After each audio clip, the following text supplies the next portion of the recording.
जब यह कह दिया गया है कि सर्वदा सर्वदा सर्वकालेषु सर्वत्र हरि चिंतनम, हम हरदम हर समय हर क्षण किसी भी कार्य को करते हुए ईश्वर का चिंतन कैसे कर सकते हैं, ये एक बड़ा महत्व है और इसी के माध्यम से हम विजय को प्राप्त कर सकते हैं। तो यह एक हमारे लिए प्रश्न है। सत्य की आराधना संसाधनों को प्राप्त करने के लिए है कि हम सत्य की आराधना इसलिए करते हैं कि भाई हमारे पास अथाह संपत्ति हो जाए, हमारे पास अथाह संसाधन हो जाए, हमारा घर हो, परिवार हो, बहुत सी चीजें हो, हम इतने शक्तिशाली हो जाए कि हम सबके ऊपर विजय प्राप्त कर लें। प्रश्न यह है कि क्या इन संसाधनों से, क्या इस संसार की वस्तुओं से ही हम विजय प्राप्त कर सकते हैं क्या? ये बड़ा प्रश्न सदैव रहा हुआ है और इस प्रश्न का एक बहुत सुंदर निराकरण रामचरितमानस में दिया गया है और बड़ा चर्चित प्रसंग है। और वह है राम और रावण आमने सामने लड़ने के लिए तैयार हैं और आप जानते हैं कि यह अच्छाई की विजय बुराई पर है, असत्य पर सत्य की विजय है, रावण पर राम की विजय है। अब रावण की स्थिति क्या है उसको देखते हैं कि जब आमने सामने राम और रावण हैं तो रावण जो है संसाधनों से संयुक्त है, उसके पास मजबूत रथ है, उसके पास मजबूत अस्त्र शस्त्र है, कवच है, सब कुछ उसके पास है और भगवान राम सामने खड़े हुए हैं, मात्र धनुष बाण है और यहाँ तक उनके ऊपर, उनके शरीर पर कोई कवच नहीं है और पांव में कोई पनही जूता या कोई उसका प्रोटेक्शन भी नहीं है। ऐसी लड़ाई हो सकती है और इस बात को, यह जो दो चीज दिखाई पड़ती है, इसको देख करके बड़ा संदेह उत्पन्न होता है कि क्या ऐसी परिस्थिति में ऐसे दुर्दांत व्यक्ति से लड़ा जा सकता है क्या और उससे विजय प्राप्त की जा सकती है क्या? तो ये देख करके विभीषण को बड़ा संदेह हो जाता है। वो कहते हैं, वो भगवान राम से पूछते हैं कि प्रभु ये क्या, ये सामने आप देख रहे हैं कि एक तो इतना बलशाली रावण है, उसका रथ इतना सुदृढ़ है और कवच से अस्त्र शस्त्रों से सुसज्जित है और मैं देख रहा हूं कि आपके पास तो केवल धनुष बाण है, आपके पद में पनही भी नहीं है, पांव में कुछ है नहीं, तो आप कैसे इसको जीत सकते हैं? तो भगवान राम ने विभीषण को समझाया है। वो बड़ा चर्चित प्रसंग है रामचरितमानस का। तुलसीदास जी लिखते हैं कि रावण रथी बिरथ रघुवीरा और देख विभीषण भयहु अधीरा, अधिक प्रीति मन भा संदेहा, बंदी चरण कह सहित स्नेहा, नाथ न रथ नहीं तन पद त्रामा, कहीं विधि जितब वीर बलवाना। कह रहे हैं कि भाई देखिए तो रथी है, आपके स्तन पर कोई कवच नहीं है, पनही नहीं है, how are you going to win over him? तो भगवान राम जो है वो विभीषण कहते हैं, सुनो सखा कह कृपा निधाना, जय जय होई सो चंदन आना। बोले कि जिससे इस जीवन में विजय प्राप्त हो सकती है वह एक अलग रथ होता है और वो रथ की व्याख्या की गई है कि वास्तव में हम किससे जीत सकते हैं। सीधा सा तात्पर्य यह है कि क्या राम का मानना यह है कि मेरी लड़ाई रावण से नहीं है, क्योंकि रावण जो है, मान लिया हम कोई संसाधनों से आज जीवन में रावण को परास्त भी कर लिए तो क्या जरूरी है कि दूसरा रावण नहीं आ जाएगा? क्या यह आवश्यक है कि फिर से वो रावण नहीं आ जाएगा? रावण जरूर आ जाएगा, क्योंकि रावण उत्पन्न तो इस संसार से ही होता है, संसार में ही तो रावण है। संसार में जहाँ राम है वहीं रावण है, हर जगह है। और रावण देखिए आज तक भी नहीं मरा हुआ, आज तक हम उसको दहन करते चले आ रहे हैं और फिर भी वो हर दशमी को खड़ा ही हो जाता है, वो दहन करना ही पड़ता है। मतलब साल भर में एक बार वो खड़ा हो जाता है। हमारे जीवन में कम से कम हमारे ये, इसका सीधा सा तात्पर्य है कि हमारे जीवन में भी रावण को बनने में बहुत ज्यादा समय नहीं लगता। तो ये रावण बनने के पीछे जो मनोविज्ञान है वह है कि ये संसार में जो आसक्ति, कि जीवन में जब हम संसार में आसक्ति रखते हैं तो हम रावण को जीत नहीं सकते हैं, क्योंकि हम जीवन में जो कुछ भी प्राप्त कर रहे हैं वह संसार से प्राप्त कर रहे हैं, और जब संसार में प्राप्त करना चाहते हैं तो निश्चित रूप से वो हमारे अंदर काम है, क्रोध है, लोभ है, मद है, मोह है, मत्सर, ये सारे संसाधन हैं। यही सारे संसाधन हैं जिन संसाधनों के द्वारा हम अपने जीवन को ओतप्रोत करना चाहते हैं, यही संसार। इसलिए ये इसको रिपु कह दिया गया है। ये रिपु है, ये हमारा दुश्मन है, ये अजय रिपु है। इसलिए संत तुलसीदास जी ने लिखा कि महा अजय संसार रिपु जीत सकै सो भी। इस अजय संसार को कौन जीत सकता है? मतलब हम संसार में आ गए हैं तो आसक्ति स्वाभाविक है, उसको हटा नहीं सकते हैं। और जब आसक्ति स्वाभाविक है, हम उसको हटा नहीं सकते हैं, तो क्या संसार के ऊपर हम अपना विजय वर्चस्व कर सकते हैं? वो वास्तविकता क्या वो विजय की होगी?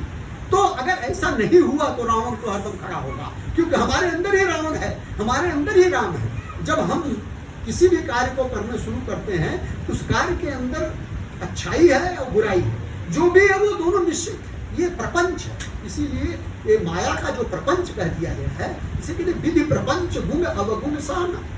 ये जो प्रपंच है सबके अंदर गुण और अवगुण विद्यमान है। कोई बुरा से बुरा भी व्यक्ति भले है, लेकिन निश्चित रूप से उसके अंदर गुण है, और कोई अच्छा से अच्छा व्यक्ति है, उसके अंदर भी दुर्गुण है, उनको आप हटा नहीं सकते हैं। तो ये क्योंकि ये प्रपंच है, उसी से हमारे शरीर बनी हुई है, हमारा ये संसार बना हुआ, इसमें अच्छाई और बुराई, और ये हमारे सोचने और समझने की बात है। ज्ञान तो वह है कि सुनो तात मायाकृत गुण और दोष अनेक, गुण यह उभय न देखिए देखिए सोई अविवेक। इस सृष्टि में जब तक गुण और दोष दिखाई पड़ रहा है, तब तक समझिए हम अज्ञानी बने हैं। जब तक हमें कोई अच्छा और कोई बुरा दिखाई पड़ रहा है, जब तक हमें अपना हित और दूसरे का अहित दिखाई पड़ रहा है, तब तक हमारे अंदर भेद बना हुआ है, और वह अज्ञान है। अज्ञान क्या है? अज्ञान क्या है? ज्ञान को गीता में एक श्लोक में कह दिया गया 13 चैप्टर में कि अध्यात्म ज्ञान नित्यत्वम तत्व ज्ञानार्थ दर्शनम एतद् ज्ञानमितिं प्रोक्तम अज्ञानम यदथोन्यथा। अध्यात्म ज्ञान नित्यत्वम, नित्य सतत, वो हमें भूले न, सतत, जो कभी समाप्त नहीं होता है, वो है। वो क्या है? अध्यात्म। मेरी आत्मा दिव्य है, मैं दिव्य हूं, भगवान मेरे अंदर हैं, मैं भगवान स्वरूप हूं, ईश्वर स्वरूप हूं, मैं दिव्य हूं। ये जो भावना है, ये जब तक इसका ध्यान हमें हरदम रहना चाहिए, और जब यह रहेगा तो यह जो है यही अच्छा ध्यान है, यही अच्छा ज्ञान है। तो अध्यात्म ज्ञान नित्यत्वम, तो क्या लिए ज्ञान नहीं? इसीलिए ज्ञान क्या कहा गया? ज्ञान के साथ एक शब्द जुड़ा हुआ है, विज्ञान। ज्ञान मतलब क्या है? विज्ञान क्या है? ज्ञान मतलब ये जानना कि चपाती कैसे बनाई जाती है, क्या क्या चीजें, इंग्रेडिएंट्स क्या लगते हैं, कैसे उसको किया जाता है, ये सारी चीजें आपका ज्ञान। लेकिन चपाती बना करके, सेक करके, पका करके खिला देना क्या है? विज्ञान। आप उसको अपने जीवन में जब तक आचरण नहीं करेंगे, सारा ज्ञान बेकार। तो ज्ञान के साथ ये विज्ञान हमारे जीवन में आना आवश्यक है। तो जब यह ज्ञान आ जाता है तो क्या होता है? हम विज्ञान में प्रवेश करते हैं, मैं उसको अपने जीवन में लाते हैं। तो दूसरा शब्द क्या बोलता है कि अध्यात्म ज्ञान नित्यत्व तत्व ज्ञानार्थ दर्शन, मतलब उसी तत्व का, उसी तत्व ज्ञान का को देखो, मतलब आचरण। तत्व ज्ञानार्थ दर्शन एतद् ज्ञान नितिन प्रोक्तम, बस इतना ही ज्ञान है। अज्ञानम यदतोन्यथा, बाकी सब अज्ञान है। आप सब जान रहे हैं अच्छा है, सब बुरा है, ये है वो है, सब तो अच्छा है, लेकिन आप सब करेंगे वही। हमारे गांव में कहावत होती है कि जब मतलब रहते हैं तो भाई हाँ सब कुछ ठीक है, लेकिन फूका मैं वहीं डालूंगा जो है हमारा, मतलब आपकी प्रॉपर्टी है नहीं, लेकिन गांव में क्या बोलते हैं कि भाई नहीं ठीक है, आप सही कर रहे हैं, आप भी सही कर रहे हैं, लेकिन मेरा फूका, मेरा बैल जो है वही जड़ेगा। तो हमारा जीवन ये ऐसा चलता रहता है कि हम जानते सब कुछ है, लेकिन करते वही है जो मैं अपने स्वार्थ से करना चाहता हूँ। और हम अपने सारे तर्क को हम सब अपनी सारी बुद्धि को उसमें लगा देते हैं कि हम अपने गलत को भी सही सिद्ध करें, क्योंकि सत्य को सिद्ध करने की आवश्यकता नहीं होती है। सत्य तो स्वयं सिद्ध है। जब सिद्ध करने की बात आती है तो वो होता है क्या? असत्य। जब हमें असत्य को सिद्ध करना होता है तो हमें तर्क की आवश्यकता होती है, वो तर्क लगाते हैं और ये चीजें होती हैं। तो जीवन में ये चीजें जो है बड़ा आवश्यक है। तो ये जो रावण और राम का युद्ध है, इसलिए भगवान राम विभीषण से एक बात यह कह देते हैं कि विभीषण एक बात सुनो कि ये जो है हमारे राम और रावण की भौतिक लड़ाई नहीं है कि मैं रावण को परास्त कर दूं या वो मुझे परास्त कर दूं। ये रावणत्व और रामत्व की लड़ाई, वास्तविकता ये रावणत्व और रामत्व की लड़ाई है। और यह जो है रावणत्व और रामत्व की लड़ाई में हम जब रामत्व को प्राप्त करते हैं तब हम इस संसार में रह करके भी अपने जीवन को सफल और विजयी बना देते हैं। तो उसके लिए संत तुलसीदास जी जो उपमाएं और जो रूपक प्रस्तुत करते हैं वो बड़ा महत्वपूर्ण है कि संसार में रह करके हम जीवन को कैसे अनासक्त, संसार से निरासक्त बना सकते हैं और वो सब कार्य करते हुए हम कैसे कर सकते हैं। तो ये बात कहते हैं कि जो हमारे पास रथ है विभीषण, वो सुनो जरा, वो रथ क्या है? तो कहते हैं कि सौरथ धीरज जहि रथ चाका। विभीषण से राम बोलते हैं कि भाई हमारे पास वह रथ है जो रावण के पास नहीं। रावण का दृढ़ रथ होगा, लेकिन मेरे पास जो रथ है उस रथ से मैं रावण को ऐसा समाप्त करूंगा कि वो कभी कभी आएगा ही नहीं, वो समाप्त हो जाएगा। मानो हमें अपने जीवन के अंतर्गत किस बात को लेना है ये समझने की आवश्यकता है। तो बोलते जैसे रथ है तो रथ के दो पहिए होते हैं, दो पहियों से रथ चलता है। तो उसमें एक रथ बोल रहे हैं कि शौर्य का है और दूसरा धैर्य का। हमारे जीवन में शौर्य हो, वैलर हो, शौर्य करें, हम शक्ति करें, लेकिन उसके साथ साथ दूसरा पहिया जो है वो धैर्य का भी, पेशेंस हो, फॉर्टिट्यूड। ये दोनों चीजें साथ में चलनी है, मतलब बैलेंस करना है। हम हर जगह शौर्य ही दिखाते नहीं चल सकते हैं। क्यों कि शौर्य अगर देखें तो कहीं कहीं उसके अंदर बर्बरता का गुण, अवगुण है। तो क्योंकि हर गुण में अवगुण विद्यमान है। कोई आदमी बहुत साहसी है तो कहीं कहीं बर्बर है तब साहसी, और यदि आदमी बहुत धैर्यवान भी है तो कहीं कहीं उसके अंदर कायरता का दुर्गुण भी विद्यमान है। इसका सीधा सा तात्पर्य क्या है कि आपको शौर्य और धैर्य ये दोनों को मिला करके चलना है।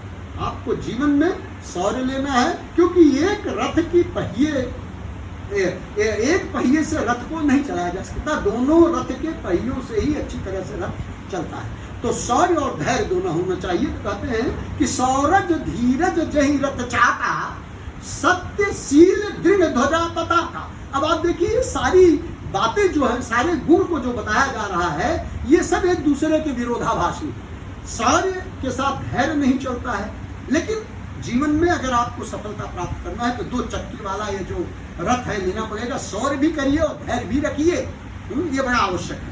तो सौरज धीरज जहि रथ चाका, सत्यशील दृढ़ ध्वजा पताका। तो रथ में जो ध्वजा और पताका रहता है वो हमारी वो रथ की आइडेंटिटी रहती है। वो ध्वजा और पताका जो है उससे पता चलता है कि ये व्यक्ति कैसा है, कौन है आ रहा है, ये रावण का रथ है कि ये राम का रथ है। तो बोले उसमें क्या है ध्वजा और पताका? बोले सत्यशील।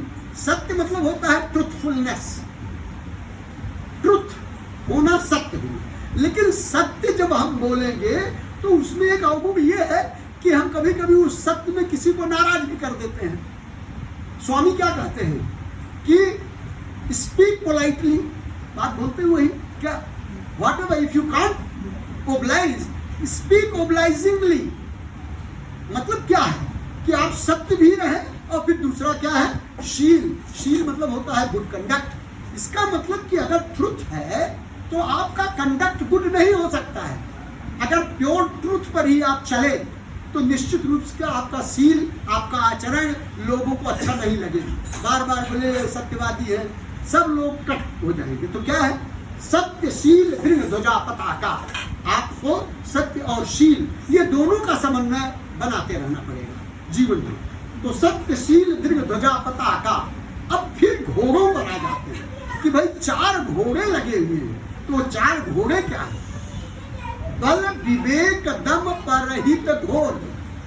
दम, बल विवेक, बल मतलब स्ट्रेंथ, आपके अंदर ताकत है, तो ताकत वाला व्यक्ति तो अगर ताकत रहेगी तभी तो आगे लेके जाएगा, लेकिन ताकत वाला व्यक्ति किसी दूसरे को परेशान भी तो कर सकता है, घोड़ा चढ़ भी सकता है किसी के ऊपर, तो उस है।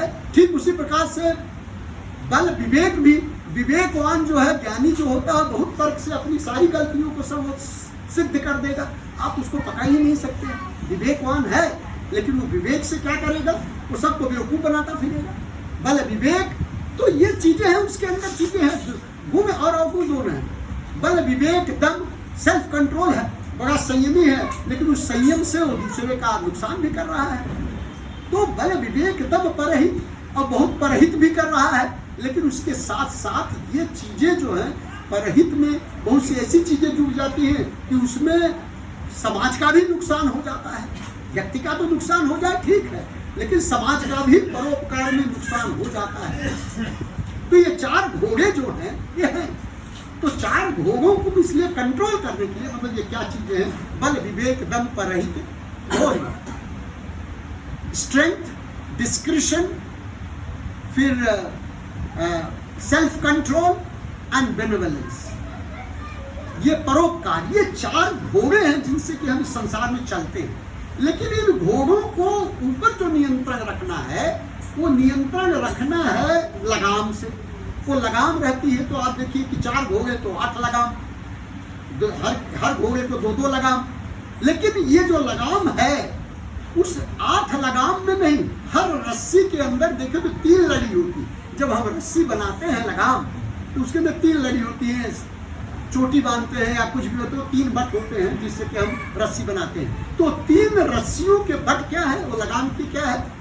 तो वहां पर संत लिखते हैं कि बल विवेक दम परहित घोरे, क्षमा कृपा समता रज जोरे। वो जो लड़ियां हैं 3 चीज की, क्षमा, आपके अंदर फॉरगिवनेस हो, कृपा हो, कंपैशन, और इवननेस ऑफ माइंड, आपका सम दिमाग, सम बुद्धि। तो ये जो 3 लड़ियां हैं, इनके द्वारा ये घोड़े कंट्रोल हो। चाहे वो आपका बल है, तो बल में भी वही है, आपके अंदर क्षमा भी होनी चाहिए, आपके अंदर कृपा भी होनी चाहिए, आपके अंदर समता भी आनी चाहिए। ठीक उसी प्रकार से विवेक भी है, तो इसके द्वारा आप नियंत्रित करिए। मानो ये जितने गुण हैं, हर चीज को नियंत्रण से करना पड़ेगा। तो संत लिखते हैं कि अगर हमारे पास 4 घोड़े हैं, बल विवेक दम परहित घोरे, क्षमा कृपा समता रज जोरे, ये होना चाहिए।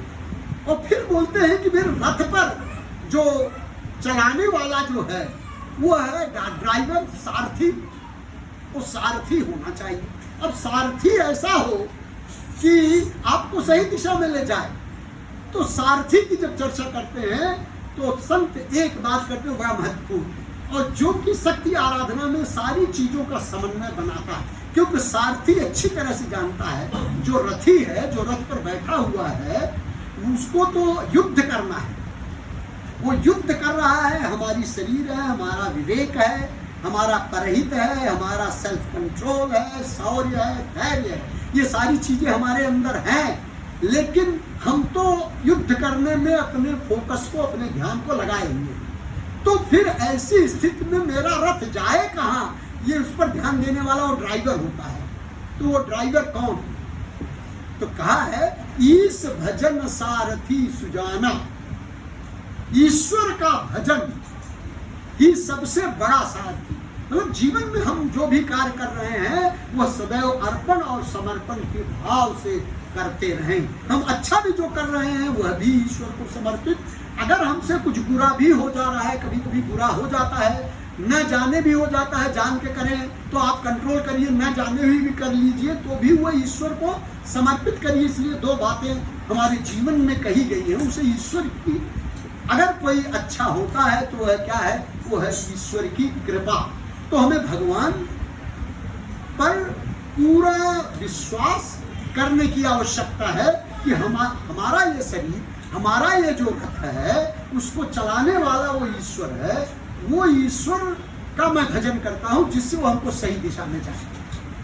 तो ये बात हर जगह ये आती है। आप यदि देखिए, हम रुद्र पाठ करते हैं ना, तो तीसरे अनुवाद में कहते ज्ञात्रंच में, सूश्च में, प्रसूश्च में, सीरंच में, लयश्च मरितंच में। ज्ञात्रंच मतलब मुझे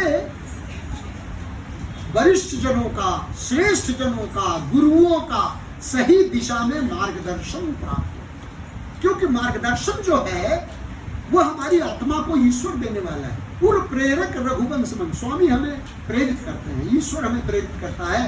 तो जीवन में यदि हम कभी ईश्वर से जब मांगते हैं तो हम यही कहते हैं कि ईश्वर हमें सद्बुद्धि दीजिए, you give me judicious intellect, कि जिससे कि हम एक सही दिशा में चल सके। और इसलिए वो एक्सपर्ट ड्राइवर की आवश्यकता है। मेरा ध्यान उस तरफ नहीं है, लेकिन हमारे अंदर समर्पण भाव होना चाहिए कि हम जो कुछ भी कर रहे हैं वो उनकी अनुकंपा से कर रहे हैं, हमारी जया ऐसे है, इसलिए मैं उनको समर्पित कर रहा हूँ सारी चीजों को, सारे गुणों को, कि उनके अंदर जो अर्पण है, जो समर्पण भाव है। ये मैं अभी लगातार हम लोग कितना देखते चले आ रहे हैं।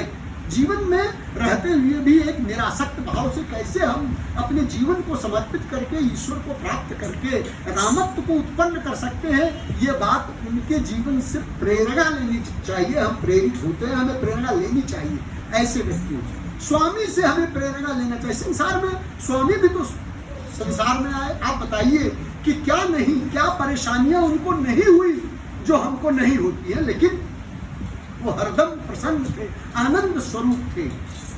उन्हें क्या शरीर की तकलीफ नहीं हुई, उन्हें क्या तकलीफ मतलब व्याधियां नहीं पकड़ी। दूसरे के कैंसर को कैंसर करने वाला व्यक्ति भी जो है चल नहीं पा रहा है, पेन में है, इसके बावजूद भी वो आनंद में है। तो क्या है इसका मतलब? वो दिव्यत्व है, वही दिव्यत्व है। यही स्वामी हमको बोलते हैं, दिव्य स्वरूप नाराज, प्रेम स्वरूप नाराज। आप दिव्य हो, आप प्रेम स्वरूप हो, आपके अंदर दिव्यता है। गीता में जो बात कही, अध्यात्म ज्ञान नित्यत्वम, अध्यात्म ज्ञान नित्यत्वम मतलब हरदम ये स्मरण है कि मैं दिव्य हूँ। ये जो कुछ भी हो रहा है, हमारा शरीर है, इंस्ट्रूमेंट है, इक्विपमेंट है, ये इसके अंदर खराबी हो सकती है। माइक है, चल रहा है, नहीं चल रहा है तो नहीं चलेगा, लेकिन उसके पीछे बोलने वाला, पीछे का जो वक्ता है वो सही है, वो बोल रहा है, चले या न चले बात होगी। ईश्वर की जो प्रेरणा होगी होगा।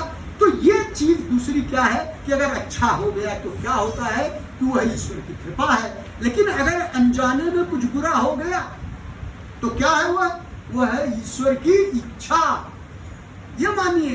तो ये दो शब्दों को याद रखिए जीवन में, कि जीवन में जब ईश भजन सारथी सुजाना हो जाता है, जब ईश का भजन, भगवान का भजन, स्वामी का भजन हम करते रहते हैं, कि ये दो बातें उनके हमारे दिमाग में हरदम ये घर करके बैठी होती है कि ये जो कुछ भी हो रहा है, यदि हमसे अच्छा हो गया तो ईश्वर की कृपा है, लेकिन यदि बुरा हो गया तो भाई वही उनकी इच्छा थी।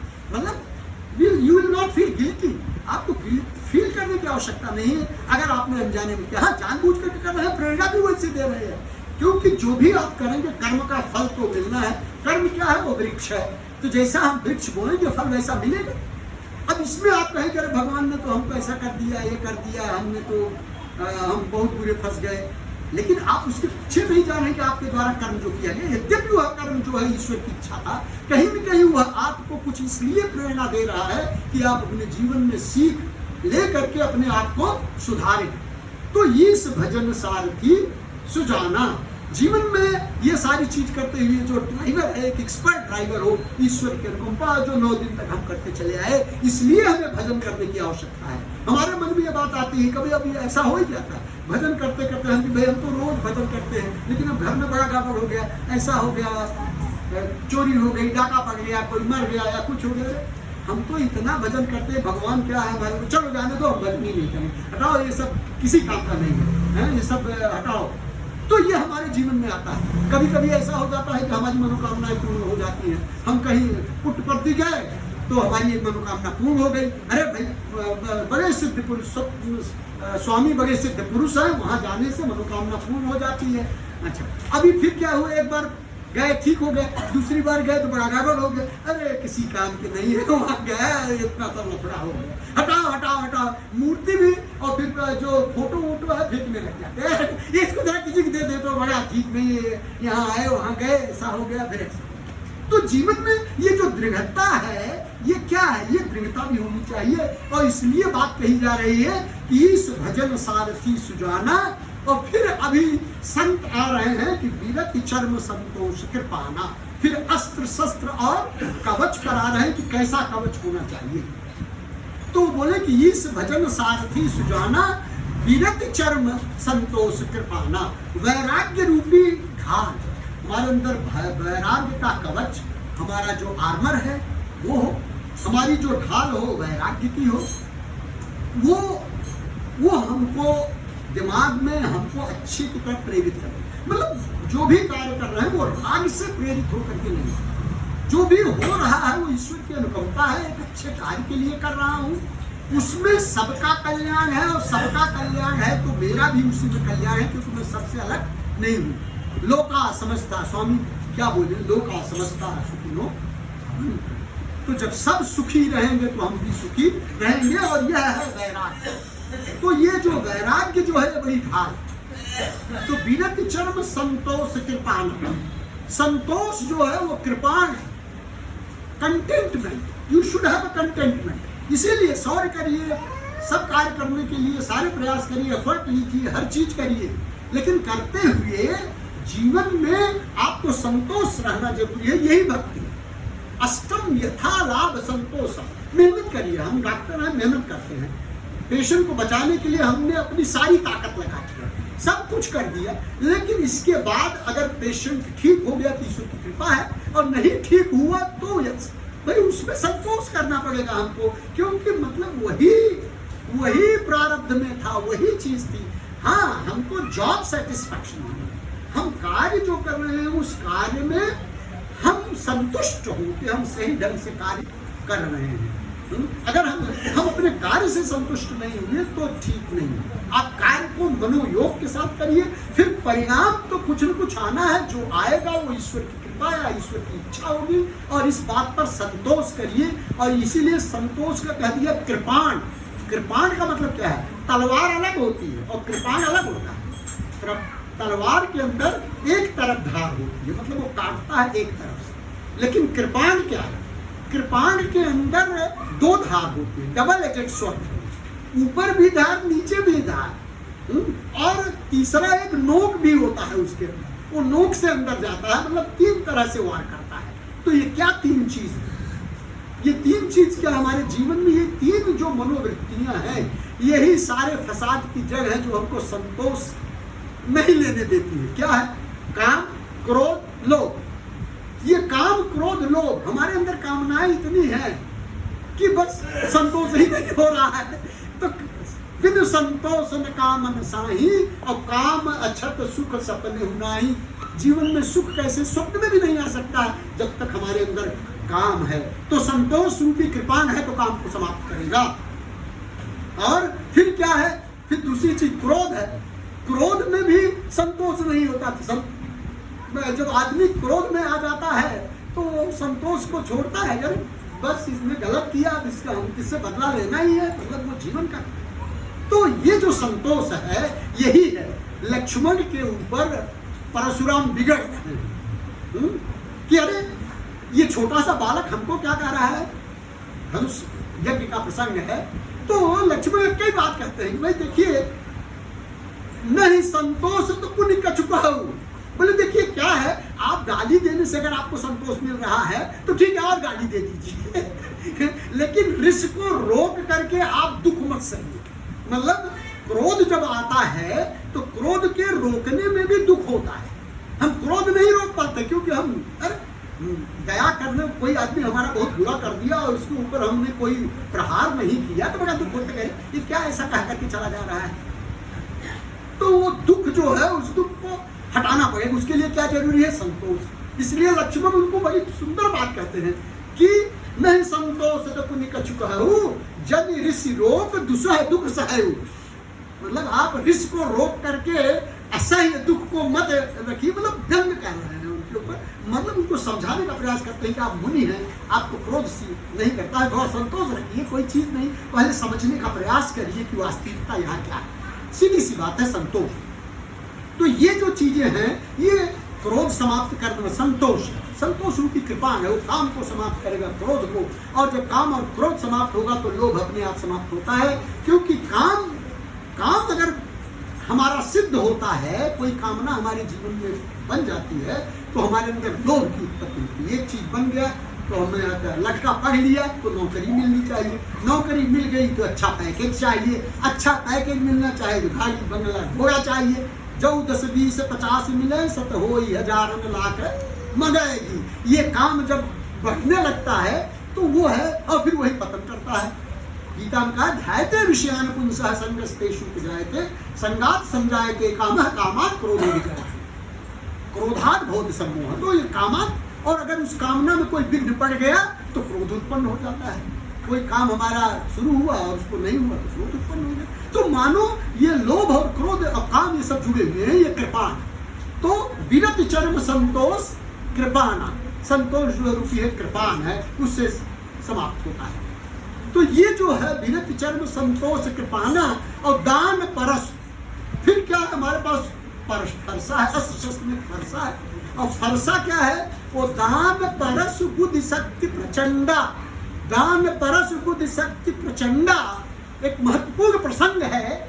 आप उसको पूर्ण समझने का उसको प्रयास करिए, और समय तो आता जाता रहेगा। चूंकि एक भावना बनती है, एक प्रेरणा मिल रही है, ईश्वर पता नहीं कहाँ से क्या दे रहा है। तो हम चाहते हैं कि आप उन सब चीज़ों को प्राप्त कर लें। और बाकी क्या बोलने का कोई इतना बड़ा मुझे अर्थ वो नहीं है। मैं तो अपनी वाणी को समझ लगता हूँ, विराम कभी भी दे दूंगा, लेकिन थोड़े प्रसंग को समझ लीजिए बस, और कुछ नहीं।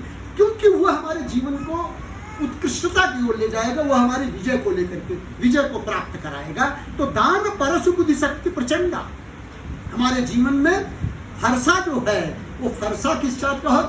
दान का, चैरिटी। हम जो भी प्राप्त करें जीवन में, हम उसके साथ दान करें। इसका मतलब कि हम संसार में आसक्त करके यदि हम संसाधनों को प्राप्त कर रहे हैं, वेल्थ प्राप्त कर रहे हैं, तो उसके लिए हम दान भी करें। अगर दान नहीं करते हैं तो उसका आनंद नहीं, और हम उसके प्रति सही उपयोग नहीं करें। तो दान परस बुद्धि शक्ति प्रचंडा, और जो हमारी शक्ति है वह क्या है? बुद्धि। बुद्धि मतलब रीजनिंग, तर्क। हम अपने तर्क से, जुडिशियस इंटेलेक्ट, ये हमारे जीवन में है।